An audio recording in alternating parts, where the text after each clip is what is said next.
फोटोमा भन्दा रियलमा झन् राम्रो पो हुनुहुँदो रहेछ। खै त्यस्तो त छैन।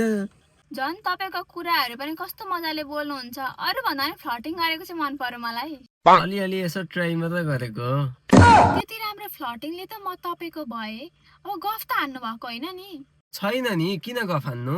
किन म गफ हान्छु जस्तो लाग्छ तिमीलाई? त्यस्तो त लाग्दैन। अनि साथी तपाईको घर चाहिँ कहाँ पो हो? सोध्नै बिर्सेको थिएँ। मेरो त झापा हो। ए त झापाली पोस गफ हान्न आउँदैन भन्न मलाई पट्टै छैन गफमा। छैन कहाँ मलाई गफै गफै भनेर मलाई खोज्याइस। यस्तालाई बोयफ्रेन्ड बनाउँछु झापाली जस्तो त। झापाको भएर के भयो त? तिमीलाई चोखो माया गरेको थोडी मैले गफ हानेको हो। झापाली हो भन्ने बित्तिकैमा गफाडी हुन्छु म। ओ मैचाङ, यो राम्रो रहेछ यार, भरि यता लाग्नु पर्यो। ओ मैचाङ, यो राम्रो रहेछ यार, भरि यता लाग्नु पर्यो।